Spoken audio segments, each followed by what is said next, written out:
Okay, theorem of continuity के बाद जैसे कि मैंने बोला फाइनाइट पॉइंट्स ऑफ कंटिन्यूटी, उसका तो एक क्वेश्चन से ही समझा देता हूँ।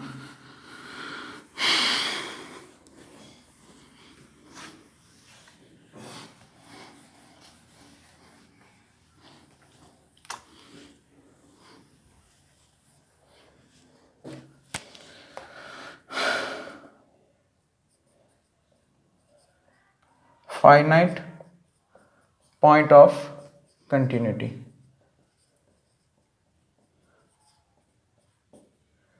अब इसको मैं एक क्वेश्चन से ही समझाऊं तो भी पता चलेगा, तो ही पता चलेगा। डिस्कस कंटिन्यूटी, ये फाइनाइट पॉइंट ऑफ कंटिन्यूटी कब यूज होगा? जब आपका फंक्शन जो है उसके दो डेफिनेशन हो और उसमें जो डेफिनेशन है वो इंटीजर्स पे ब्रेक ना होते हो, या फिर ऐसा बोलूँ कि मैं रेशनल और इरेशनल में ब्रेक करूँ डेफिनेशन को। जैसे कि मैं यहाँ पे देखो क्वेश्चन लिखता हूँ तब आपको पता चले। Discuss continuity of f of x is equal to, यहाँ पे एक्स स्क्वायर, हाँ x square if x belongs to Q, मतलब रेशनल नंबर, और दूसरा डेफिनेशन है 2 - x if x belongs to Q C. मतलब आपका जो रियल नंबर का सेट है उधर फंक्शन के दो डेफिनेशन है। F of x is equal to x square का भी यूज़ करना है इफ एक्स अगर रियल नंबर है, सॉरी रेशनल नंबर है, और f of x is equal to 2 - x है ना, ये डेफिनेशन का भी यूज़ करना है एफ ऑफ एक्स का अगर आपका, अब अगर एक्स जो है इनपुट वेरिएबल वो इरेशनल नंबर है। क्यू सी का मतलब आपको पता होना चाहिए इरेशनल नंबर, यानी कि आपके फंक्शन की डेफिनेशन रेशनल और इरेशनल में ब्रेक हो गई। जनरली हम जो ब्रेक करते हैं डेफिनेशन उसमें क्या है कि भाई इंटीजर्स पे ब्रेक करते हैं कि 1 से ज़्यादा ये यूज़ करना है, 1 से कम ये यूज़ करना है, ऐसे कुछ भी है ना, ऐसे हम यूज़ करते रहते हैं। लेकिन ये फाइनाइट पॉइंट ऑफ डिसकंटिन्यूटी के क्वेश्चन में क्या होगा, जो आपको एफ ऑफ एक्स दिया होगा उसकी डेफिनेशन रेशनल और इरेशनल नंबर्स में ब्रेक की जाएगी। मतलब रेशनल नंबर्स है तब कुछ और यूज़ करना है, इरेशनल नंबर्स है तब कुछ और तब कोई और डेफिनेशन यूज़ करना है। तो अब यहाँ पे ऐसे ही मैं पहले एक रैंडमली कोई पॉइंट लेता हूँ, let x is equal to 3। तो यहाँ पे लिमिट x टेंस टू 3 और x 3 की तरफ जा रहा है और x बिलोंग्स टू q है ना। x 3 की तरफ तो जा ही रहा है लेकिन रेशनल नंबर्स है, x जो है कोई रेशनल नंबर है, तब हम f ऑफ है ना, तो f ऑफ x का डेफिनेशन क्या यूज़ करेंगे, तब जो है हम ये वाला डेफिनेशन यूज़ करेंगे। x 3 की तरफ जा रहा है और x एक रेशनल नंबर है, तब जो है हम कौन सा डेफिनेशन यूज़ करेंगे, एक्स स्क्वायर। चलो अब x तो 3 की तरफ ही जा रहा है, रेशनल नंबर भले ही हो लेकिन 3 की तरफ जा रहा है, तो एक्स स्क्वायर 9 की तरफ जाएगा। ठीक है, लिमिट का वैल्यू तो 9 हो जाएगा। फिर next limit x tending to 3 x belongs to Q C. X 3 की तरफ ही जा रहा है ना, यहाँ पे x 3 की कोई भी तरफ से जा रहा हो है ना, दोनों तरफ से जा रहा है। लेकिन पहले केस में क्या था, x 3 की तरफ ही जा रहा है, लेकिन x पहले केस में क्या था, x जो है एक रेशनल नंबर है और दूसरे केस में क्या है, x एक इरेशनल नंबर है। क्योंकि हम 3 की तरफ जाएंगे दोनों साइड से तो रेशनल नंबर्स में मिलेंगे, मुझे इरेशनल नंबर्स में मिलेंगे। इसलिए यहाँ पे ये बस यही एक सेपरेट लिखना पड़ेगा कि आप 3 की तरफ बढ़े ही जा रहे हो लेकिन कौन से वैल्यूज़ पे जा रहे हो, रेशनल पे जा रहे हो कि इरेशनल पे जा रहे हो, है ना, वही है। सो अगर आप इरेशनल नंबर्स 3 की तरफ जा रहा है लेकिन आप इरेशनल नंबर्स ले रहे हैं तो फिर आपको डेफिनेशन कौन सा यूज़ करना है, 2 - x। चलिए x तो 3 की तरफ ही जा रहा है, भले ही इरेशनल नंबर है, x भले ही इरेशनल नंबर ले रहे हो लेकिन अल्टीमेटली आपको जाना तो 3 की तरफ ही है। अल्टीमेटली आप जा तो 3 की तरफ ही रहे, सो 2 - x किसकी तरफ जाएगा, -1। अब यहाँ पे दोनों ही डेफिनेशन में लिमिट अलग अलग है। रेशनल नंबर थ्रू जा रहा है 3 की तरफ तो मुझे लिमिट का आंसर 9 मिल रहा है, और इरेशनल नंबर थ्रू जा रहे हैं 3 की तरफ तो -1 मिल रहा है। तो यहाँ पे ये सेम नहीं है, इसलिए आपका जो फंक्शन एफ ऑफ एक्स है 3 पे डिसकंटिन्यूस है। ऐसे तो हर एक पे डिसकंटिन्यूस आएगा है ना, ऐसे तो हर एक पे डिसकंटिन्यूस आएगा, हर एक इंटीजर पे या हर एक पॉइंट पे डिसकंटिन्यूस, कोई भी पॉइंट ले लो, ये तो इंटीजर ऐसे ही मैंने ये तो रैंडम ले लिया है 3, या आप कोई 1.2 ले लिया किसी ने है ना, तो भी उसमें अलग अलग ही आएगा। तो अगर तो हमारा फंक्शन जो डिसकंटिन्यूस ही है ऐसा हो जाएगा हर पॉइंट पे। लेकिन मान लिया कोई ऐसा है अल्फ़ा, है ना, कोई एक्स अल्फ़ा, है ना, कोई अल्फ़ा पॉइंट पे मान लिया हमारा फंक्शन कंटिन्यूस हो रहा है, तो वो हम चेक करेंगे कि अल्फ़ा पॉसिबल है कि नहीं। तो उसके लिए कंडीशन क्या होगी, जैसे मान लिया 3 की जगह अल्फ़ा, कोई जनरल पॉइंट ले लिया alpha, x tending to alpha, x belongs to Q, x tending to alpha x square, तो अल्फ़ा स्क्वायर हो जाएगा। ठीक है, एक्स अगर अल्फ़ा की तरफ जा रहा है तो एक्स स्क्वायर जो है अल्फ़ा स्क्वायर की तरफ जाएगा। और उसी तरह से limit x tending to alpha, लेकिन यहाँ पे नीचे लिखा है x belongs to Q C, मतलब irrational numbers, so x tending to alpha 2 minus x, यानी कि वो किसकी तरफ जाएगा, 2 माइनस अल्फ़ा की तरफ जाएगा। तो अगर हमें हमारा function f of x alpha पे कंटिन्यूस कराना है तो ये दोनों जो है लिमिट सेम होनी चाहिए, ये दोनों लिमिट जो है सेम होनी चाहिए। ठीक है, तभी हम ऐसा बोल सकते हैं कि वो अल्फा, क्योंकि दोनों ही डेफिनेशन पे लिमिटिंग वैल्यू का आंसर सेम होना चाहिए। दोनों ही डेफिनेशन पे लिमिटिंग वैल्यू का answer at x is equal to alpha same होना चाहिए, तभी हम कंटिन्यूस बोल सकते हैं। या एफ ऑफ अल्फा तो वो तो हो जाएगा, है ना, एफ ऑफ अल्फा मतलब यहाँ पे वही हो जाएगा दोनों, यहाँ पे एफ ऑफ अल्फा मतलब यही दोनों, है ना, अल्फा स्क्वायर या 2 माइनस अल्फा, यानी कि हमें कुछ नहीं करना है, इन दोनों को इक्वल कर देना है। सो यहाँ पे ऐसा लिख देंगे, अभी ये इतना लिख देना पॉज करके, और फिर यहाँ पे ऐसा लिखेंगे for limit of f of x to be exist at x is equal to alpha, क्या होना चाहिए, ये दोनों तरफ की लिमिट नहीं है, ये L H R H L नहीं है, ये एक ही पॉइंट पे लिमिट है, लेकिन डेफिनेशन अलग अलग। अगर अब रेशनल नंबर्स की तरफ, रेशनल नंबर थ्रू जा रहा है अल्फा की तरफ, तो ये डेफिनेशन है, तो उसका लिमिटिंग वैल्यू अल्फा स्क्वायर है। तो आप चाहे अल्फा की तरफ रेशनल नंबर थ्रू जाओ या इरेशनल नंबर्स थ्रू जाओ, लिमिटिंग वैल्यू तो दोनों में सेम ही होनी चाहिए, तभी जो है ऐसा बोल सकते हैं कि लिमिट एग्जिस्ट करती है और फिर फंक्शनल वैल्यू भी एग्जिस्ट करता है, और फिर हम यही बोल सकते हैं कि कंटिन्यूस है फंक्शन। सो हम वही अल्फास ढूंढ कर, है ना, अल्फा की वैल्यूज ढूंढ करने की कोशिश कर रहे हैं।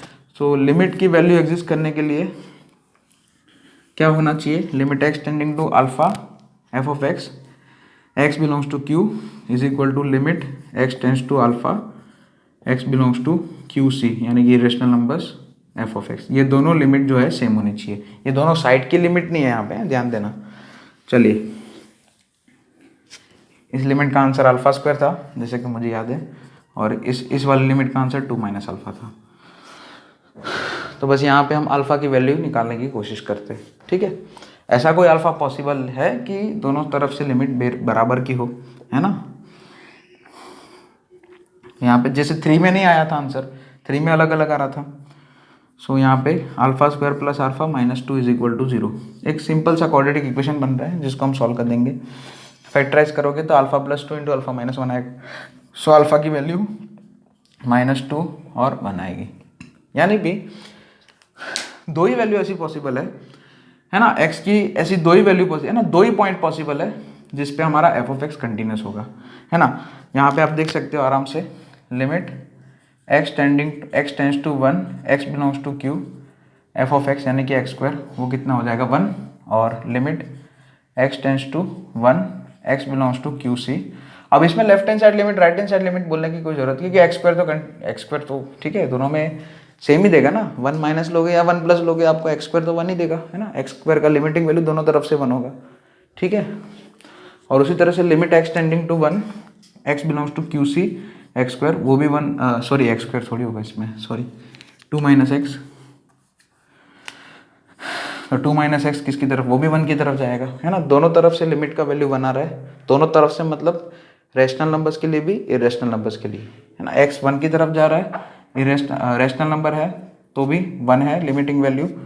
ओके, तो हमारा फंक्शन जो है एफ ऑफ एक्स 1 पे कंटिन्यूस है। उसी तरीके से लिमिट एक्स टेंडिंग टू -2, नीचे लिख दिया एक्स बिलोंग्स टू क्यू, तो एक्स स्क्वायर -2, अगर एक्स -2 की तरफ जा रहा है तो एक्स स्क्वायर 4 की तरफ जाएगा। और उसी तरह से limit x tending to -2 x belongs to Q c, then 2 minus x use करेंगे फंक्शन।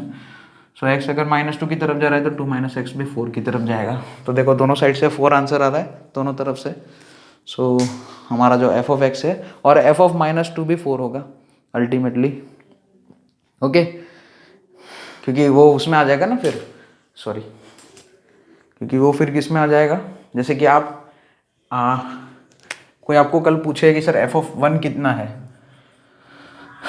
तो 1 मतलब तो x आपने 1 रखा, x इज इक्वल टू 1 तो रेशनल नंबर है, तो अगर आप रेशनल नंबर्स x अगर रेशनल नंबर है तो ये वाला डेफिनेशन यूज करोगे, तो एफ ऑफ 1 स्क्वायर यानी कि 1 आ जाएगा, और एफ ऑफ माइनस टू, हाँ ठीक है, तो f of 1 is equal to limit same है ना, तो कंटिन्यूस है हमारा फंक्शन, तो और एफ ऑफ माइनस टू के लिए क्या करेंगे, वो भी माइनस टू का स्क्वायर ही करेंगे, क्योंकि माइनस टू रेशनल नंबर है, रेशनल नंबर के लिए ये वाला डेफिनेशन यूज करना है, ठीक है।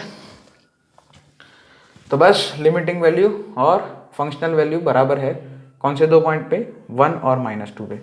तो फाइनल आंसर हम क्या लिखेंगे कि आपका जो फंक्शन है, जो हमें क्या डिस्कस्ड कंटिन्यूटी बोला है, तो हमारा जो फंक्शन है एफ ऑफ एक्स वो खाली 2 पॉइंट पे कंटिन्यूस है ना। So f of x is continuous at x is equal to 1, -1 only. 2 ही पॉइंट पे कंटिन्यूस है, बाकी सब पॉइंट्स पे जितने भी है ना रियल नंबर्स, बाकी सारे रियल नंबर्स पे हमारा फंक्शन डिसकंटिन्यूस बन जाएगा, ठीक है। So this is the finite point of continuity. ये इतना इंपॉर्टेंट नहीं है, इसलिए इसका एक ही क्वेश्चन मैं करा रहा हूँ, है ना, इसमें ज़्यादा वो हम टाइम नहीं ले रहे। चलिए तो हम सीधा आगे बढ़ते हैं, continuity of functions by functional rules. Okay, next question, next point, और उसके ऊपर सीधा क्वेश्चन ही लिख देंगे फिर।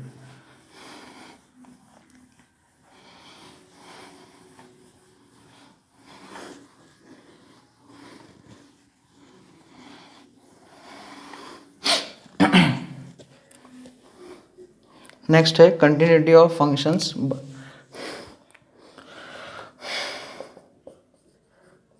Continuity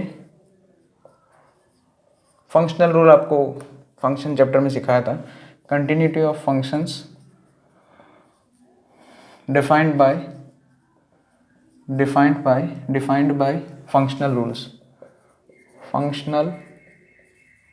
rules.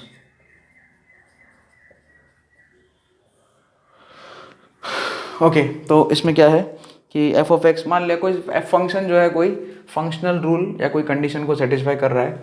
सो मान लिया, ऐसे नोट करके लिखा देता हूँ, let f of x satisfies f of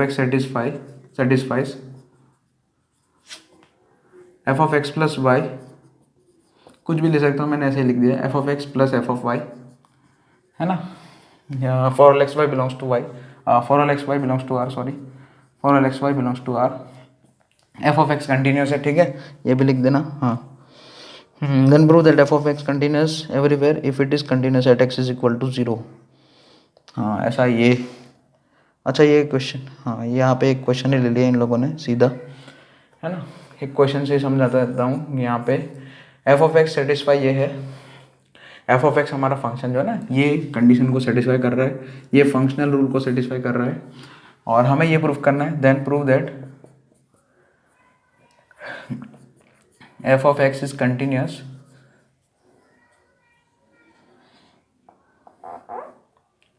क्या लिखा है, f of x is continuous everywhere, f of x is continuous everywhere if it is continuous at x is equal to 0। अगर 0 पे कंटिन्यूस है तो हर जगह कंटिन्यूस है, ऐसा हमें प्रूफ करना है। चलिए तो हमें क्या प्रूफ करना है कि हमारा फंक्शन जो है एफ ऑफ एक्स हर जगह कंटिन्यूस है, हर जगह मतलब for all x belongs to R, for all x belongs to R है ना, सभी रियल नंबर्स पे कंटिन्यूस है। अगर ये कंडीशन गिवन है कि आपका फंक्शन जो है एफ ऑफ एक्स वो एक्स इज इक्वल टू 0 पे भी कंटिन्यूस है। चलिए तो हम क्या लिख देते हैं यहाँ पे, सबसे पहले तो एफ ऑफ एक्स क्या सेटिस्फाई कर रहा है, f of x plus y is equal to, ये हमें कंडीशन दिया है f of x plus f of y, और हमें एक कंडीशन क्या दी है, लिमिट एक्स टेंडिंग टू 0। भाई आपका फंक्शन एफ ऑफ एक्स जो है वो 0 पे कंटिन्यूस है, यानी कि एक्स इज इक्वल टू 0 पे लिमिटिंग वैल्यू और फंक्शनल वैल्यू बराबर का होना चाहिए, है ना, ये होना चाहिए ना, ये कंडीशन जो दी है कि आपका फंक्शन जो है 0 पे कंटिन्यूस है, तो उसका मतलब यही निकलेगा, है ना, ये इसको कंडीशन नंबर 1 बोल सकते हैं, जो कि सबसे लास्ट पे दिया है, everywhere if it is continuous ऐसे करके लिखा है ना, if it is continuous at x is equal to 0, तो आपका फंक्शन एफ ऑफ एक्स 0 पे कंटिन्यूस, उसका मतलब क्या हुआ, 0 पे लिमिटिंग वैल्यू और फंक्शनल वैल्यू बराबर का होना चाहिए, तो ये एक कंडीशन है ना, इसको हम यूज़ करेंगे आगे। और अब हमें क्या प्रूफ करना है कि function f of x is continuous everywhere, तो हम एक जनरल पॉइंट ले लेते हैं अल्फा, है ना, हम क्या प्रूफ कर देते हैं कि मान लिया हमारा फंक्शन जो है अल्फा पे x is equal to alpha पे कंटिन्यूस है, और इसको हम याद रखेंगे,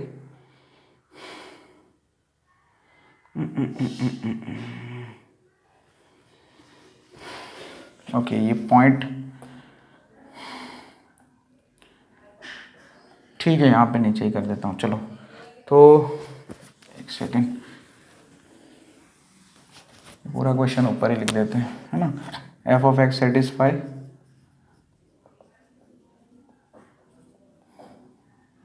इसमें कोई थियरी वेरी नहीं है, ठीक है, f of x plus y is equal to f of x plus f of y, वैसे आपने क्वेश्चन लिख ही लिया होगा, for all x y belongs to R, prove that f of x is continuous at everywhere if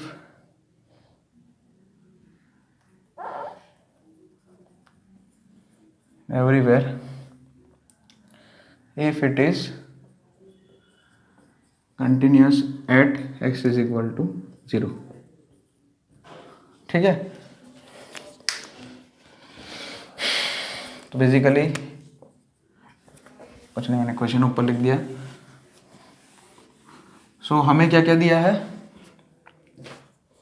एक तो functional rule f of x plus y is equal to f x plus f of y, f of x plus f of y बराबर, और दूसरा क्या दिया है, limit x tends to 0, है ना, 0 पे लिमिटिंग वैल्यू फंक्शनल वैल्यू बराबर होना चाहिए, क्योंकि ऐसा बोला है कि हमारा एफ ऑफ एक्स जो है, हमारा जो फंक्शन है एफ ऑफ एक्स वो 0 पे कंटिन्यूस है, हाँ, तो limit x tending to 0 f of x is equal to 0, this is condition number 1। Now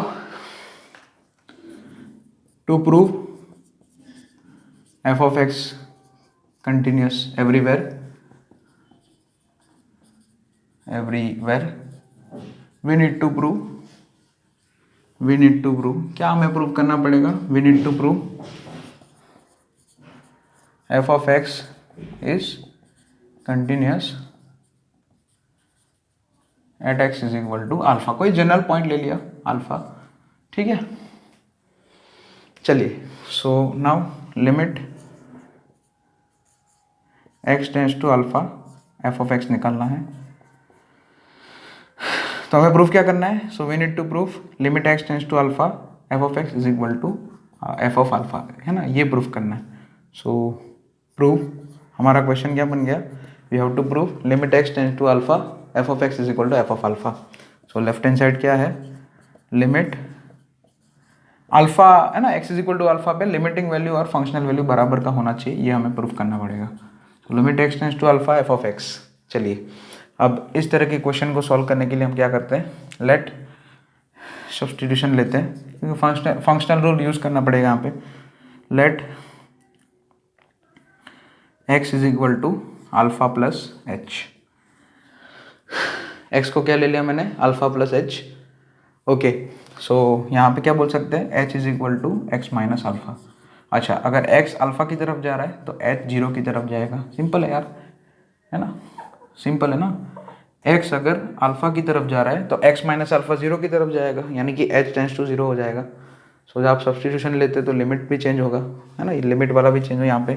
so LHS क्या बन जाएगा, basically limit h tends to 0 f of alpha plus h।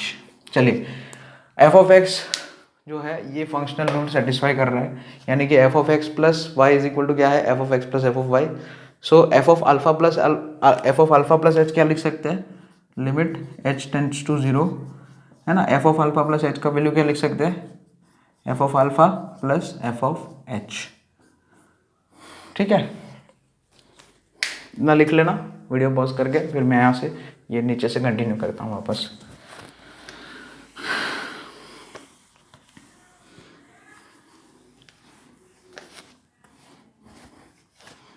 तो अब यहाँ पे LHS ही चल रहा है और कुछ नहीं है ना। Limiting value at x is equal to alpha, so यहाँ पे लिमिट सेपरेट हो जाएगी। यहाँ पे f of alpha plus f of h है, बीच में एडिशन है, तो एडिशन में लिमिट तो है ना सेपरेट हो जाएगी। So limit h tends to 0 f of alpha plus limit h tends to 0 f of h. ठीक है, चलिए limit h tends to 0 f of alpha, वो तो एफ ऑफ अल्फा ही हो जाएगा, ये कांस्टेंट है ना, कांस्टेंट बाहर आ जाएगा, और लिमिट एच टेंस टू 0 1 हो जाएगा। और यहाँ पे limit h tends to 0 f of h कितना हो जाएगा, एफ ऑफ 0। क्यों भाई, क्यों ऐसा क्यों, क्योंकि वो तो है ही। ठीक है, limit h tends to 0 x tends to 0 f of x, h की जगह एक्स है ना, 0 पे लिमिट तो वही ये है ना, कंडीशन नंबर 1 यूज़ किया यहाँ पे, और कुछ नहीं किया। यहाँ पे क्या किया बेसिकली, मैंने कंडीशन नंबर 1 यूज़ किया और कुछ नहीं किया। ठीक है, ये एफ ऑफ 0 कैसे लिख दिया, मैंने इसकी जगह एफ ऑफ 0 लिखा है, because limit h tends to 0 है ना, यहाँ पे एक्स की जगह एच हुआ है, वेरिएबल चेंज हुआ है, तो फिर वही 0 पे लिमिट, तो वही फंक्शनल वैल्यू सेम ही होगा है ना, 0 पे तो हमारा फंक्शन कंटिन्यूस है। So limit h tends to 0 f of h की जगह हम क्या लिख सकते हैं, what we can write f of 0। ठीक है, बाई 1 है ना, बाई कंडीशन नंबर 1। ठीक है, ऐसा लिख सकते हैं। चलिए अब f of x plus y is equal to f of x plus f of y लिख सकते हैं। उसी तरह से f of x plus f of y की जगह भी f of x plus y लिख सकते हैं, जहाँ पे एक्स का काम अल्फा कर रहा है और वाई का काम 0 कर रहा है। यानी कि मैं F of alpha plus f of 0 को क्या लिख सकता हूँ, एफ ऑफ अल्फा प्लस 0। सही है ना, उल्टा भी तो लिख सकते हैं। ये जो फंक्शनल रूल है वो दोनों तरफ से चलता है, लेफ्ट टू राइट भी चलता है, राइट टू लेफ्ट भी चलता है। सो एफ ऑफ अल्फा प्लस 0 मतलब एफ ऑफ अल्फा, यही प्रूफ करना था है ना, यही प्रूफ करना था ना। ये LHS मतलब क्या है, limit x tends to alpha f of x is equal to क्या, हमने प्रूफ कर दिया f of alpha. Yes, which means our function f of x is continuous at x is equal to alpha. Alpha पे continue मतलब general point ही लिया है ना, अल्फा पे कंटिन्यूस है मतलब वही हर जगह कंटिन्यूस है, वही मीनिंग होगा उसका। ठीक है, ओके, तो ये काफ़ी अच्छा क्वेश्चन था, इसको आप लिख लेना।